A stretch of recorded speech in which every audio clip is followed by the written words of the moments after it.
혹시 요즘 삶이 무기력하신 분 계세요? 뭘 해도 힘이 안 나고 무기력하신 분 안 계세요? 우리가 어떤 일을 감당할 수 있는 기운과 힘이 없을 때 우리는 무기력하다라고 말합니다. 넘겨주세요. 1967년에 미국의 심리학자 마틴 셀리그만이 개를 대상으로 우울증 실험을 했대요. 그래서 먼저 저기 보이는 것처럼 커다란 상자 안에다가 개를 넣고 문을 닫는 거예요. 그런 다음에 5분에 한 번씩 전기 충격을 가하는 거죠. 개가 얼마나 힘들겠어요. 요즘에는 개 갖고 안 하겠지만 예전에는 그렇게 했나 봐요.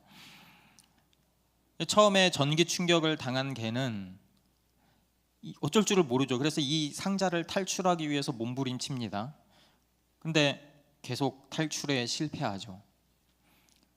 그리고 어느 순간 개들은 희망을 잃어버린 듯 가만히 있는다고 해요. 그런 일이 여러 번 며칠 이렇게 반복되면 어느 날 상자의 문을 열어놓고 전기 충격을 가하는 거예요. 그런데 놀랍게도 그 개는 문이 열려 있잖아요. 도망칠 수 있는데도 그 상자에 그대로 머문다고 해요. 고통스러운데도 그냥 아무것도 하지 않고 웅크린 채 전기 충격을 그냥 받아들이는 거죠. 그러니까 이 개들은 마치 전기 충격은 어차피 피할 수 없다는 것을 학습한 것처럼 무기력한 반응을 보인다고 합니다. 특히나 이렇게 피할 수 없거나 극복할 수 없는 환경에서 반복적으로 노출될 경우에 나중에는 충분히 극복할 수 있는 일인데도 자포자기하는 거죠. 어떻게 내가 몸부림을 쳐도 이 상황을 바꿀 수 없구나. 이것을 이렇게 인지하는 순간 미래에 대한 기대를 딱 접어버리는 거죠. 그렇게 희망이 사라지고 비관의 그늘이 온 정신을 뒤덮어버리고 맙니다. 그걸 우리가 바로 학습된 무기력이라고 이야기해요. 생각이 너무 많은 어른들을 위한 심리학 책을 보면 이렇게 이야기하더라고요. 사람도 마찬가지다. 사람도 동물뿐만이 아니다. 어릴 때 부모에게 오랫동안 어떤 형태로든 학대를 당했다면 그 아이는 어느 순간 도망치려는 노력조차 하지 않는데요. 그냥 묵묵히 그 폭력을 견디고 그저 자신이 아무것도 할 수 없는 존재라는 생각을 그냥 확신처럼 가지는 거죠. 이런 경우에 그런 아이들은 나중에 성인이 되어서도 그 무력감에 짓눌려서 아무것도 할 수 없는 사람이 되어버리고 맙니다. 마치 전기 충격을 피하지 않는 개처럼 말이죠. 어떤 한 사람이 이분에게 상담을 받았다고 해요. 그러니까 대학을 졸업한 다음에 번번이 취직을 실패했대요. 이 사람의 이름이 승훈 씨라고 합니다. 가명이겠죠, 그렇죠? 진료를 받기 시작한 첫날에 이렇게 말문을 열었대요. 저는 실패자입니다. 그렇게 슬프고 지친 목소리로 말을 했대요.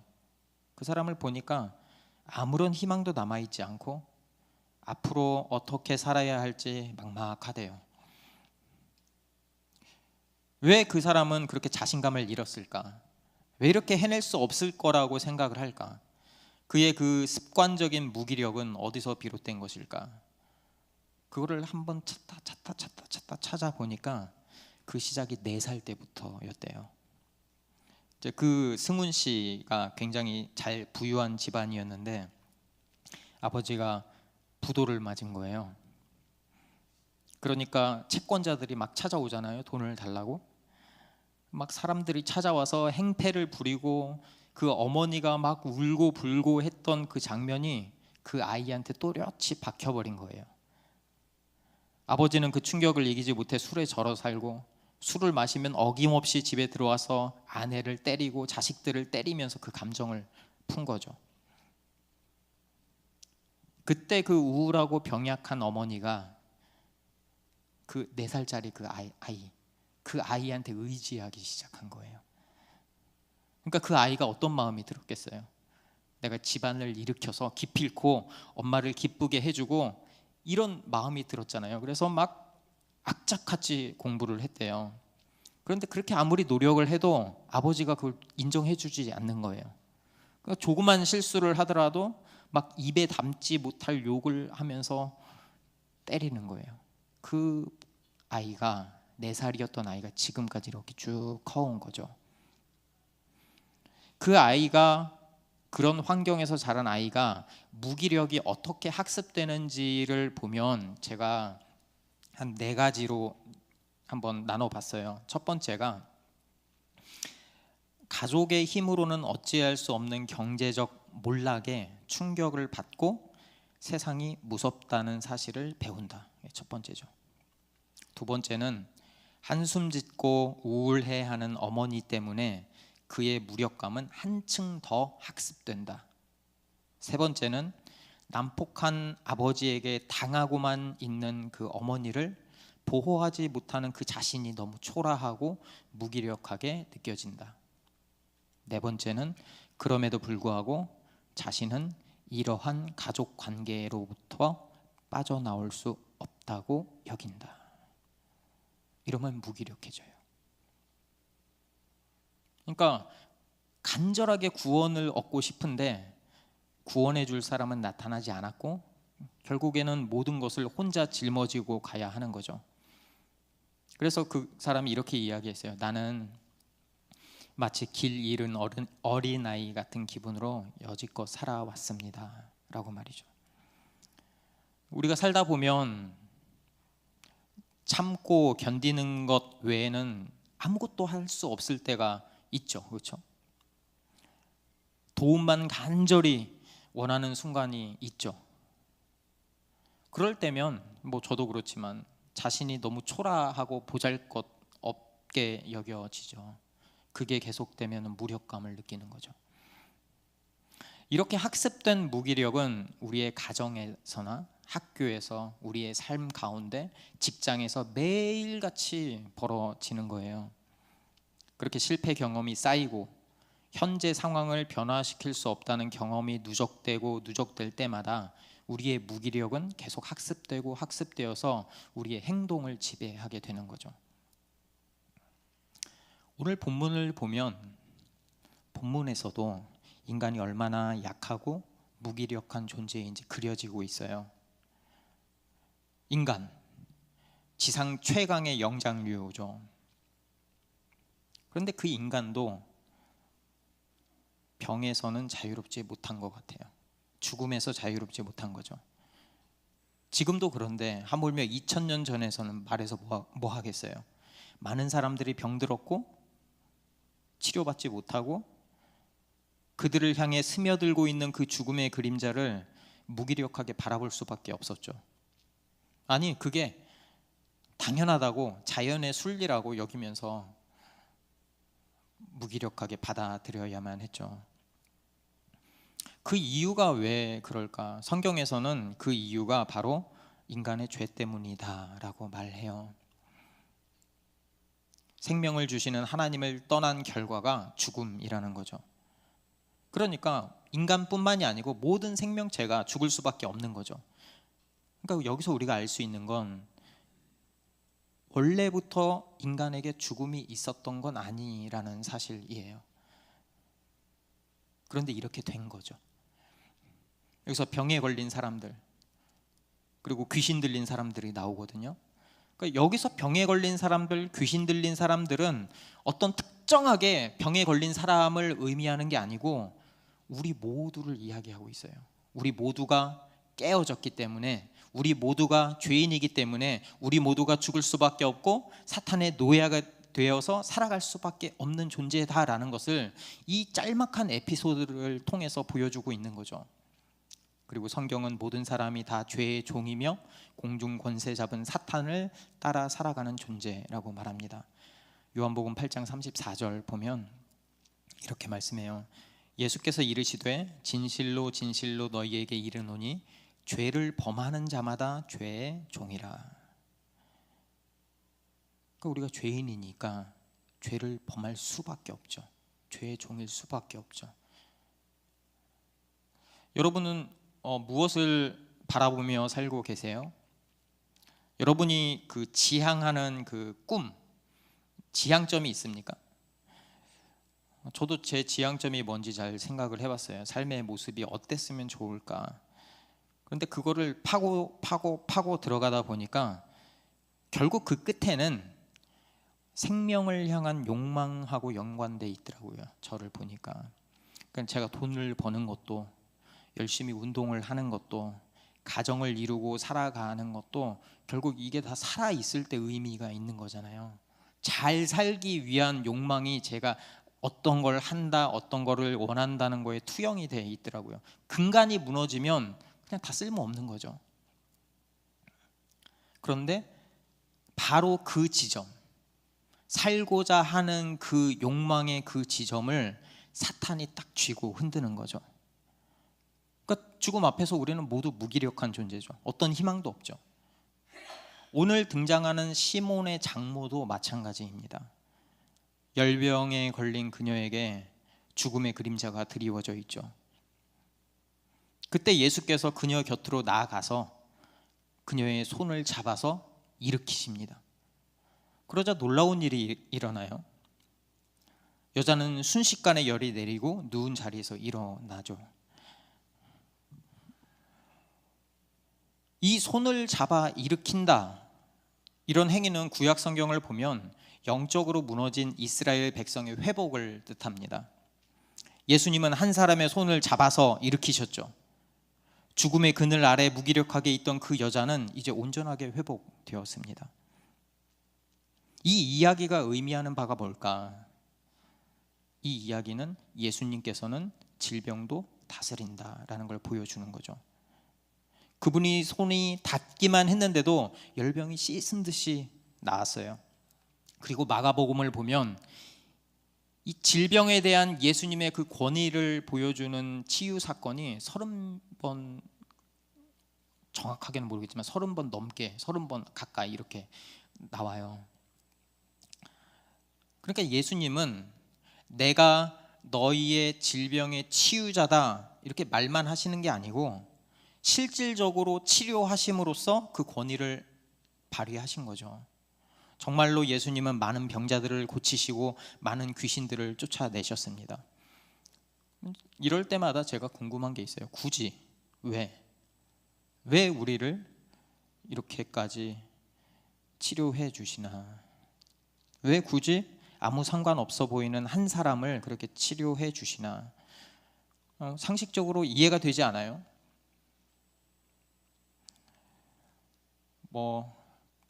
시몬 베드로죠. 베드로의 장모면은 이렇게 제자의 장모니까 그렇다고 쳐요. 근데 그 집을 찾아오는 수많은 사람들은 어떻게 할 거예요? 그렇죠?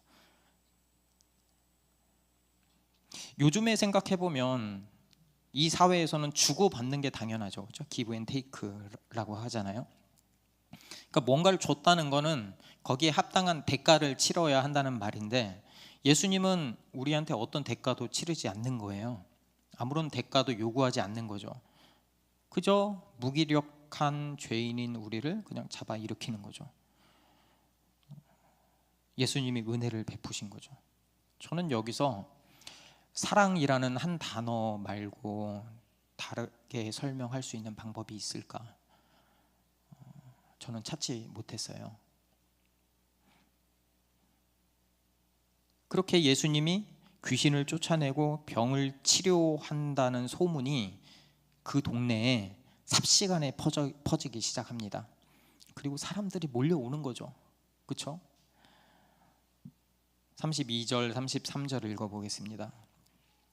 저물어 해질 때에 모든 병자와 귀신 들린 자를 예수께 데려오니 온 동네가 그 문 앞에 모였더라. 아멘.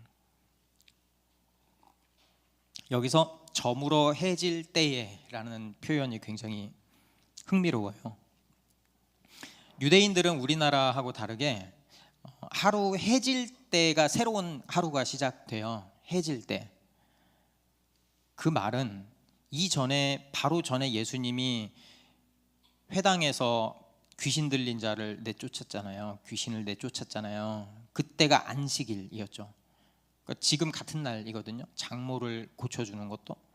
그런데 그 사람들이 병이 나고 아프면 바로 찾아가야 되잖아요. 저 좀 구원해 주세요. 저 좀 고쳐 주세요. 근데 해가 질 때까지 기다렸다가 가요. 그러니까 이 사람들은 어떻게 해서든 안식일은 지키고 싶었던 거죠. 그러니까 안식일 다음 날 해가 진 다음에 예수님을 찾아가거든요. 그래서 귀신 들린 사람, 병자들 이렇게 막 데리고 오는 거예요. 그러니까 왜 그랬을까? 그 사람들은 그렇게 학습이 돼 있는 거죠. 그렇죠? 학습된 거죠. 율법을 어기면 안 된다. 안식일을 거룩하게 지켜야 한다라고 말이죠. 만약에 바리새인들이 만약에 그 사실을 알았다면 엄청나게 비난했을 거예요. 야, 꼭 안식일에 병자를 고칠 필요가 없잖아. 굳이 안식일에 병자를 고쳐야 돼? 해질 때까지 기다렸다가, 그러니까 안식일이 지난 다음에 고쳐도 되잖아. 이렇게 이야기한다니까요. 이 사람들에게도 이게 꽉 잡혀 있었던 거죠. 그러면 예수님께서 왜 안식일에도, 평일에도 고치셨고 안식일에도 사람들을 치유하셨을까? 그만큼 치유가 예수님의 사역에 굉장히 중요한 부분이었거든요. 예수님을 통해서 우리가 새 출애굽이 된다고 우리가 마가복음 1장부터 쭉 살펴보고 있잖아요. 그러니까 예수님을 통해서 오는 이 새 출애굽은 죄와 사망으로부터의 구원일 뿐만 아니고 사탄으로부터의 출애굽이고 질병으로부터의 출애굽이에요. 그러니까 이 출애굽 사건, 노동으로부터 노임받는 날이 안식일이죠. 출애굽이 안식일에 일어나야 되는 게 맞아요. 사람들은 치유받는 일에 안식일 그리고 평일을 이렇게 딱 구분했죠. 근데 예수님은 구분하지 않으셨어요. 여러분 잘 생각해 보세요. 질병에서 노임받고 귀신에게 노임받아야 안식을 누릴 거 아니에요. 그렇기 때문에 그들이 안식을 누려야 하기 때문에 그들을 안식일에도 치료하신 거죠. 평일에도 치료하시고. 사람들은 여전히 그 예수가 누구인지 몰랐어요. 알았다면 안식일이건 뭐건 예수님 찾아갔겠죠. 몰랐어요. 그냥 지금 힘들고 아픈 이 상황을 혹시나 유명하다던데 해결할 수 있지 않을까? 이런 생각이 있었겠죠. 그런데도 예수님은 그렇게 찾아온 한 사람 한 사람을 거부하지 않으시고 한 사람 한 사람을 고치시고 귀신을 내쫓으셨어요. 왜죠? 이것도 사랑 아니면 제가 다른 답을 할 수가 없어요. 사랑하기 때문에. 그 사랑 때문에 죄인인 우리를 구원하기로 작정하신 것이고 그 치유의 사건을 통해서 이 땅에 임한 하나님 나라가 어떻게 회복되어 가는지 그거를 징표로 보여주신 거예요. 여러분, 우리가 예수 그리스도를 만날 때 우리는 죄와 사망으로 학습된 그 무기력에서 벗어날 수 있습니다. 예수님께서 시몬의 장모의 손을 잡아 일으키자 순식간에 열이 내리고 누운 자리에서 일어나는 것처럼 말이죠. 여러분, 이제 회복된 그녀는 어떻게 반응할까요? 그게 1장 31절에 나와 있습니다. 나아가사 그 손을 잡아 일으키시니 열병이 떠나고 여자가 그들에게 수종드니라. 여기서 수종든다라는 말은 보통 식사에 수종을 두는 것을 말하지만 다른 말로 또 섬김을 의미합니다. 섬긴다, 수종든다.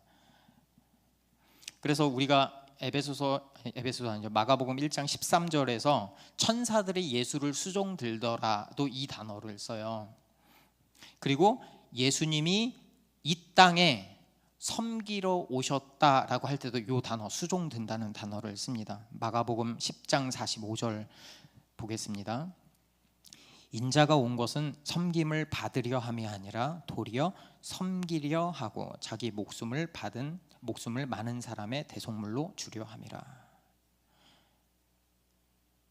마가가 분명하게 이 여인이 수종들더라 하는 단어하고 예수님이 섬긴다라는 이 단어를 동일한 단어를 썼어요.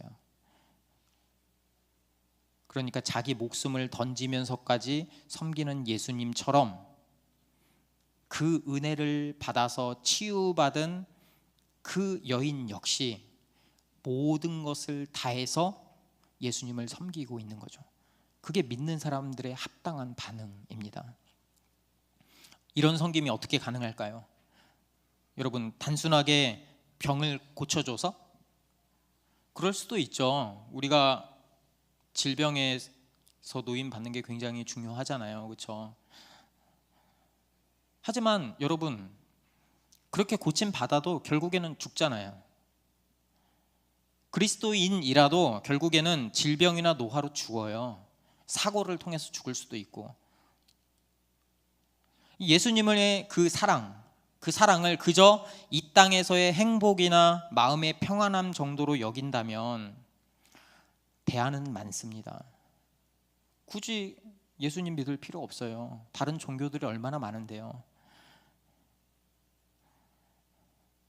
왜냐하면 만약에 이 땅에서의 치유가 다라면 어차피 죽음의 굴레를 벗어날 수는 없기 때문이죠.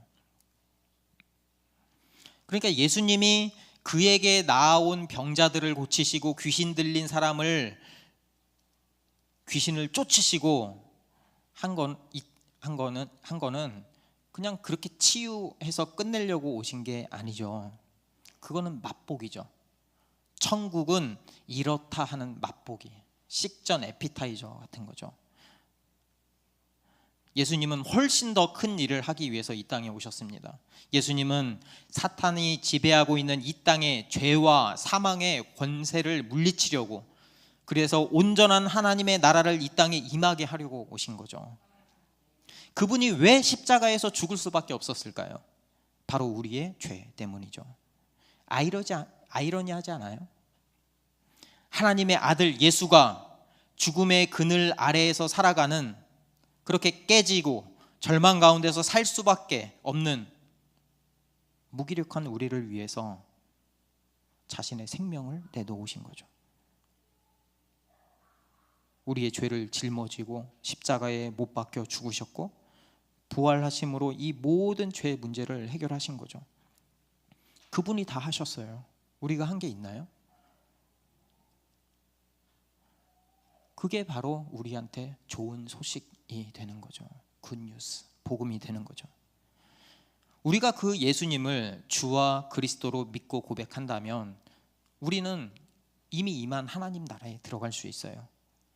우리는 그 안에서 온전한 회복을 누리게 되는 거죠. 앞에서 제가 그 학습된 무기력이 어떻게 학습되어 가는지 말씀드렸잖아요. 제가 따로 만들어 봤어요. 그럼 복음의 소망은 우리에게 어떻게 심겨져 가는지. 첫 번째는 죽음 앞에서 내가 아무리 노력해도 나는 어찌할 수 없는 무기력한 존재이구나 라는 걸 깨닫게 됩니다. 사람이 죽음 앞에서는 아무도 그 죽음을 이길 수 없구나. 그게 죄 때문이구나. 그리고 두 번째는 예수님이 십자가에서 우리의 모든 죄의 문제를 해결하셨구나. 그 사망을 붙들고 흔드는 사탄과의 전쟁에서 완전히 승리하셨구나 라는 그 굿뉴스를 제가 듣는 거죠. 그 복음이, 셋째, 그 복음이 나를 잡아 일으키는 거죠.